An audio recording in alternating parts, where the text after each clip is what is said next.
নিঃসন্দেহে আমরা সবাই ভয়ঙ্কর একটি ইস্যুতে প্রচন্ড একটা গুমট পরিস্থিতির মধ্যে রয়েছি। একটা অজানা আতঙ্ক এবং আশঙ্কা আমাদেরকে চারপাশ থেকে ঘিরে ধরছে।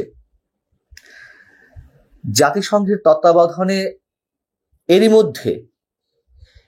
মধ্যে রাখাইনের উদ্দেশ্যে বাংলাদেশের মধ্য দিয়ে করিডোর দেওয়ার কোনো বিশেষ চুক্তি হয়ে গেছে কিনা তা নিয়ে সন্দেহ প্রকট আরো বেশি করে হচ্ছে। এই কারণে এমন গুরুত্বপূর্ণ জাতীয় ইস্যুতে সরকারের দায়িত্বশীল বিভিন্ন পর্যায় থেকে যে পরস্পর বিরোধী বক্তব্য আমাদের সামনে উপস্থাপিত হচ্ছে, তাতে আমরা গোলকধাঁধার মধ্যে পড়েছি এবং সন্দেহগুলো প্রকট হচ্ছে।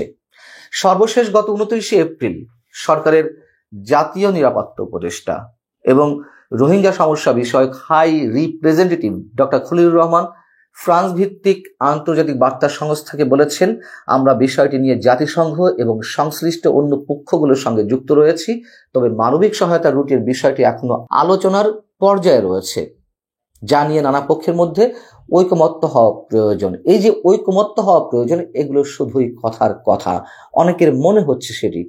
যেহেতু তিনি বলছেন আলোচনার মধ্যে রয়েছে, অর্থাৎ আলোচনা চলছে, অথচ এর আগে বার্তা সংস্থা ইউএনবি কে দেওয়া এক সাক্ষাৎকারে প্রধান উপদেষ্টা প্রেস সচিব শফিকুল আলম বললেন যে আমরা স্পষ্টভাবে জানাতে চাই যে সরকার তথাকথিত মানবিক করিডোর নিয়ে জাতিসংঘ বা অন্য কোনো সংস্থার সঙ্গে আলোচনা করেনি।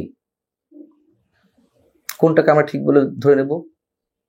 এবং তারও আগে 3 দিন আগে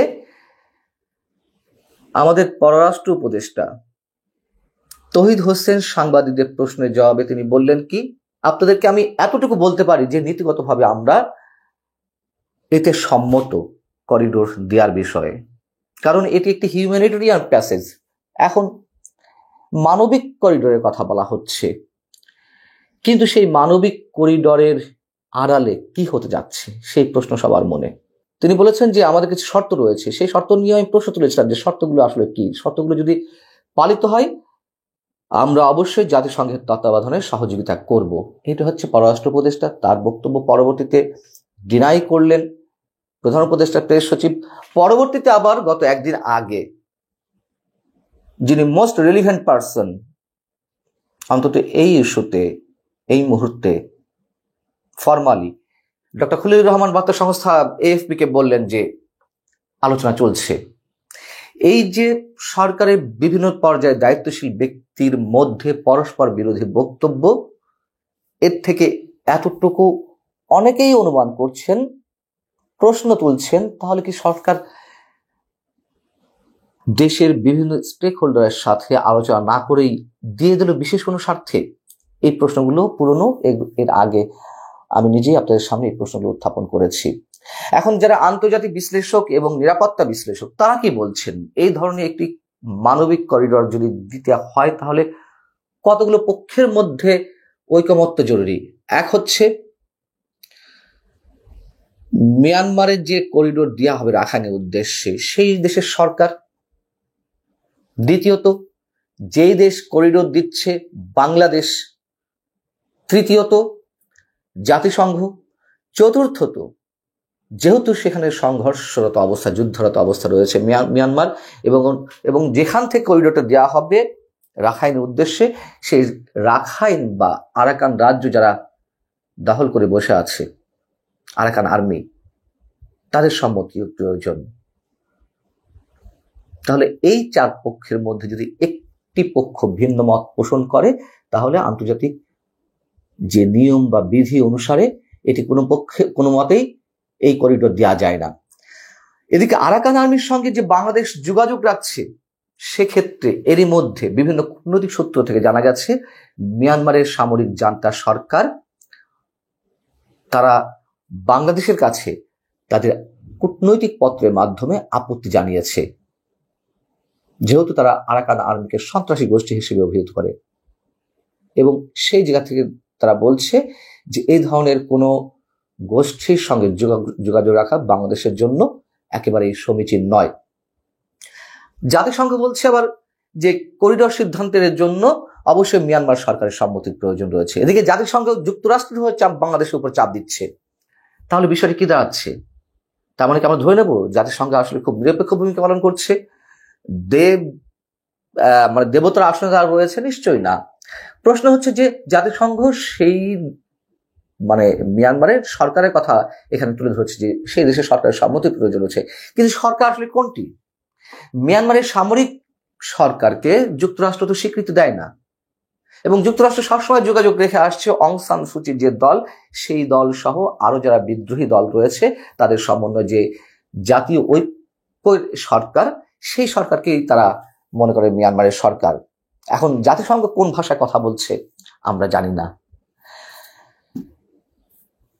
এবং সবচেয়ে গুরুতর প্রশ্ন এর মধ্যে আরেকটি যেটি দাঁড়িয়েছে যে এরই মধ্যে নাকি সেনাবাহিনীর 3টি ডিভিশন এই প্রক্রিয়ার সঙ্গে কাজ করছে। সেখানে করিডোরের জন্য একটা প্যাসেজ তৈরি করা, বা সেখানে আবার শোনা যাচ্ছে বিজিবির কোন এক কর্মকর্তাকে সেখানে দায়িত্ব দেওয়া হয়েছে সেনাবাহিনীর পক্ষ থেকে।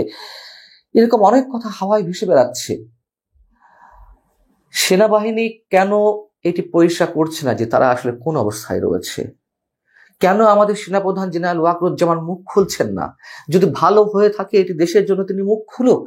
আমি এই জন্য তার বিষয়টিকে খুব গুরুত্বের সঙ্গে নিতে চাই যে এখনো পর্যন্ত বাংলাদেশের 80% 90% মানুষের আস্থা বিশ্বাস সেনাবাহিনীর উপরে, যে তারা কোনোভাবেই দেশ বিরোধী রাষ্ট্র বিরোধী কোনো কর্মকাণ্ডের সঙ্গে যুক্ত হতে পারে না।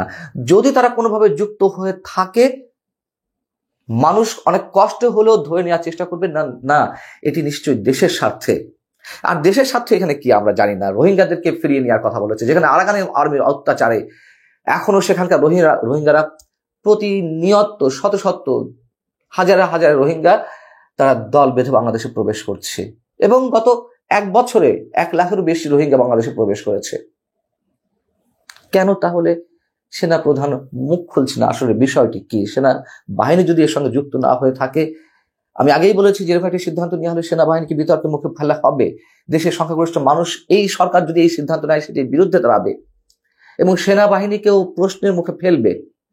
আমি আবারও বলি, যদি সত্যি এটি দেশের জন্য মঙ্গল হয় তাহলে সেনাবাহিনীর দায়িত্ব নেই। এই সরকারের উপর তো নিশ্চয়ই মানুষ আস্থা রাখবে না এত বড় একটা ন্যাশনাল ইস্যুতে সিদ্ধান্ত গ্রহণ প্রক্রিয়ায়। এই সরকার তো নির্বাচিত সরকার নয়, তাদের কোন রকমের এখতিয়ার নেই এই ধরনের কোনো সিদ্ধান্ত নেওয়ার।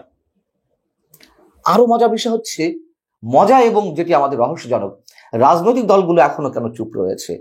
বিএনপি জামাতের পক্ষ থেকে ব্যাখ্যা দাবি করা হয়েছে, যদিও বিএনপি পক্ষ থেকে বলা হয়েছে যে এই সিদ্ধান্ত নেওয়া হলে বাংলাদেশ গাজায় রূপান্তরিত হবে। গাজা যুদ্ধা অবস্থার মধ্যে পড়ে যেভাবে তার সর্বশান্ত হয়ে গেছে, বাংলাদেশে সে অবস্থা দাঁড়াবে। তাহলে কেন শুধুমাত্র একটা ব্যাখ্যা দাবি করে একটা বক্তব্য দিয়ে বিএনপির মতো রাজনৈতিক শক্তি চুপচাপ বসে আছে? সিপিবি একটি বিবৃতি দিয়েছে, সিপিবি প্রতিবাদ জানিয়েছে, এরকম আরো কয়েকটি রাজনৈতিক প্রতিষ্ঠান তারা প্রতিবাদ জানিয়েছে। এতটুকু প্রতিবাদের মধ্য দিয়ে এত বড় একটা ইস্যুর কোনো সমাধান হবে না। কেন তারা সরকারের উপর চাপ প্রয়োগ করছে না? কেন সরকারকে বলছে না যে আমাদের সঙ্গে বসুন, মুখ খুলুন, কি হয়েছে, কতদূর যাওয়া হয়েছে আমাদেরকে খুলে বলুন, এবং এর নেগেটিভ পজিটিভ সব বিষয়ে আমাদের সামনে তুলে ধরতে হবে। যদি আমরা সবাই একমত হই তবেই এ ধরনের মানবিক করিডোর দেয়া যাবে রাখাইনের উদ্দেশ্যে। এবং সরকারের মধ্য থেকে যে ধরনের তথ্যের বিভ্রাট মারাত্মক পর্যায়ে পৌঁছেছে, তাতে আমি আবারও সে শুরুর কথাটাই বলি, অনেকে বিশ্বাস যে এরই মধ্যে সরকার হয়তো করিডোর দিয়েছে, এবং এর সব কিছুর মূলে যে ক্ষমতা, স্থায়িত্ব, তাতে নিশ্চয়ই কোনো ভুল নেই, এমন মন্তব্য অনেকের। এবং একই সাথে যখন বাংলাদেশ যুদ্ধাবস্থার মধ্যে জড়িয়ে পড়বে, তখন নির্বাচন ইস্যুটা তো একেবারে ধামাচাপা পড়ে যাবে। কেউ নির্বাচনের নামই কারো মুখে আনতে পারবে।